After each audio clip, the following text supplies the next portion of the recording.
In today's video, we're going to be discussing an NHL free agent signing, plus we still have a number of key RFA players that remain unsigned, so I wanted to discuss them. Plus, we have finally received our sample for the Top Shelf Hockey merchandise, so I want to unveil that to you today as well. All that coming up next.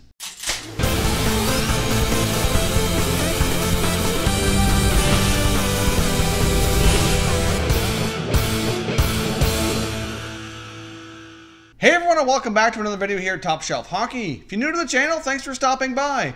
We review and discuss all 31 NHL teams, so if you're a huge hockey fan, consider subscribing and clicking the bell so you don't miss anything.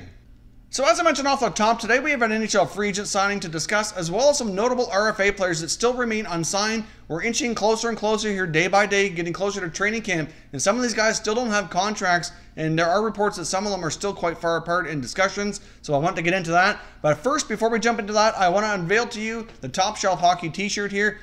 As many of you have probably seen in a previous video a few weeks back, we launched our very own Top Shelf Hockey merchandise store where you could order t-shirts, hoodies, as well as some other accessories and merchandise. But of course, I had to wait for my own samples to come in here, so I wanted to show you here firsthand what the t-shirts look like. Now, the one I have here I ordered in black, and it's also the premium t-shirt. There's two different quality grades of t-shirt. There's your basic t-shirt, and there's a premium grade. There's only a small difference of price, a couple dollars, but in my opinion here, the quality difference is well worth the extra couple of bucks.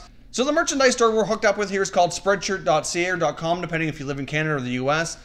So basically, before I designed my own shirts here, I did order a sample shirt without my logo on it, just to kind of test the quality. I ordered a basic t-shirt. Their basic t-shirts are made by Hanes. They're pretty decent quality, and they are a few dollars less. I decided to order my Top Shelf Hockey one in the premium t-shirt quality, just so I could see the difference. For only a couple of dollars difference, personally, I do think the premium t-shirt is quite a bit nicer, but it really depends on your preference. Both shirts are good quality. Like I said, the regular basic shirt is made by Hanes, and the premium one appears to be a shirt made directly by Spreadshirt. It's a little bit softer material, so I'm going to unveil it to you here now. I ordered this one here in the black, so it's your black premium basic shirt. So look, turned out pretty good. Nice big logo there. I'm very pleased with the quality. Depending on your sizing, I find the sizing fits pretty normal, like a lot of other clothes and shirts that I buy for other brands. I find it fits very comparable, so you don't have to worry about it fitting too big or too small or anything like that. So whatever your normal sizing is, you should be good. But I thought this looked really sharp on the black with a nice big logo. So personally, I'm quite pleased with the product here and the quality. So I know many of you had mentioned before that you were interested in maybe buying a shirt, but I thought it'd probably be helpful for you to actually have a look at it and see it on camera here so you can see. Now, I'll probably be starting to wear this in a lot of future videos, so you'll see me sporting more Top Shelf Hockey merchandise as the videos go on here. I do have some other samples that I'm planning on bringing in as well. For right now, we just started with the t-shirt. I have some hoodies and some coffee cups and other things on the way as well. So I'll show those to you when they come in here over the next couple of weeks. But for right now, I was just quite excited to unveil the basic t-shirt design here, so I thought it turned out quite nice. However, I mean, the shipping prices are really good, and the quality of the shirt for what we have them priced at I think are quite good as well. This one here I believe was $21 US, which is still, I think, for a premium t-shirt, which is pretty solid.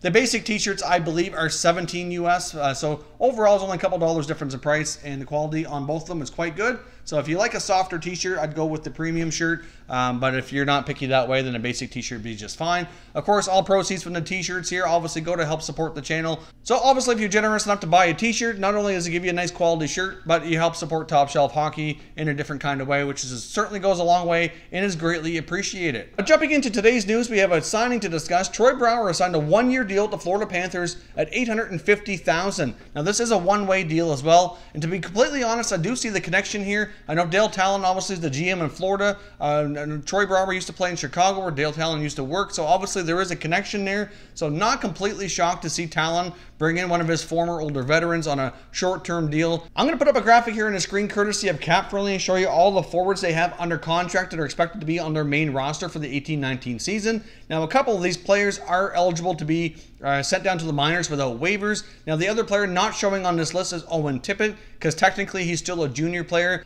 However, Tippett was expected to really rival pretty hard for a potential roster spot in training camp this fall here. So really, if you take a look at the number of forwards, it's really quite confusing why they brought Brouwer in. Obviously, he's got a lot of experience. In a lot of situations, he is looked upon as being somewhat of a leader. But, just really, there's a logjam of forwards, and I'd hate to see Brouwer coming in, really block out one of the younger promising rookies. You've got youngsters like Borgstrom and Tippett and Malgin, obviously all looking for playing time here. Malgin got a fair bit of playing time last year. Borgstrom got a few games. I would suspect Tippett will get some. I just don't want to see them block out their younger players because I think their younger players have a ton of potential here.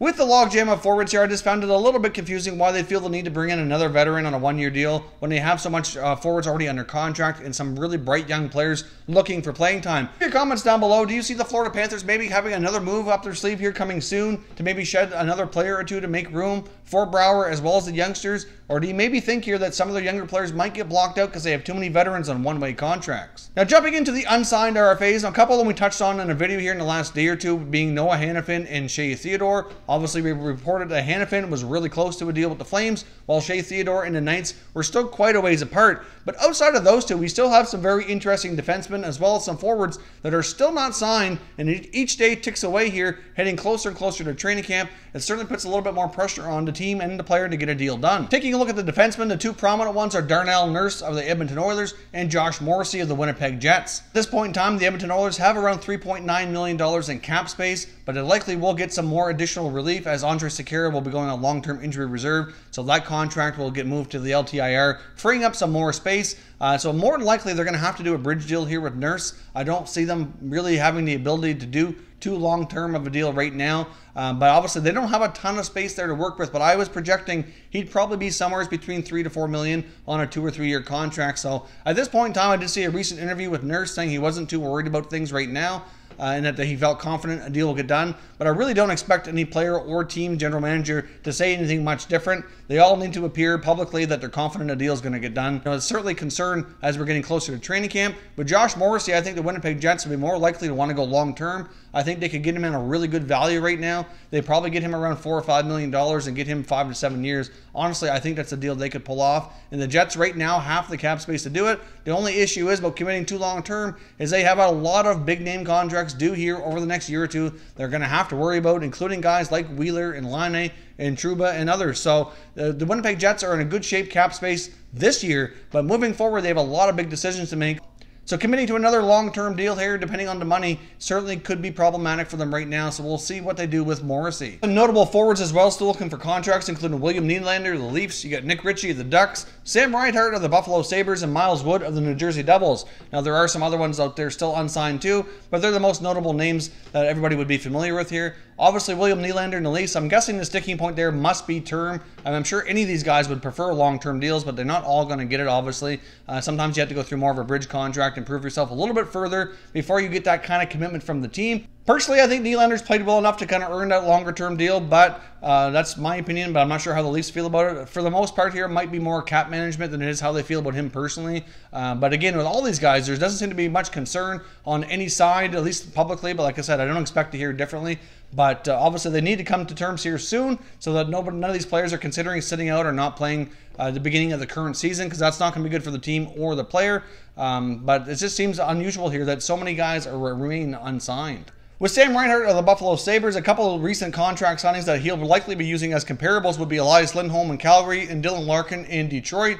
Both, statistically speaking, are very similar to Reinhart, so obviously they get pretty good money and pretty good term out of their teams, so that could be a sticking point as well. I mean, the Buffalo Sabres do have a decent amount of cap space. They could afford a $5 or $6 million contract without too much difficulty, although that will put them getting closer to the cap ceiling for sure, but they do have the means to get it done. With Nylander and the Leafs, obviously the Leafs have a lot of space right now because most of the other contracts like Marner and Matthews and stuff haven't been renegotiated for next year. They wouldn't kick in until next season anyway. So for this year, the Maple Leafs actually have a good amount of space. They're at $13 million right now, with Nylander being the really only player that needs a contract. So they could certainly get him locked up probably for $5 or $6 million, maybe a little bit more, hard to say. But either way, it's more likely going to have to be a short-term deal, and I'm guessing maybe he's not happy about that. But if any Leaf fans out there are watching this, you have any other insight to add to the Nylander contract situation, certainly leave some comments down below. I'd love to hear your thoughts on that deal.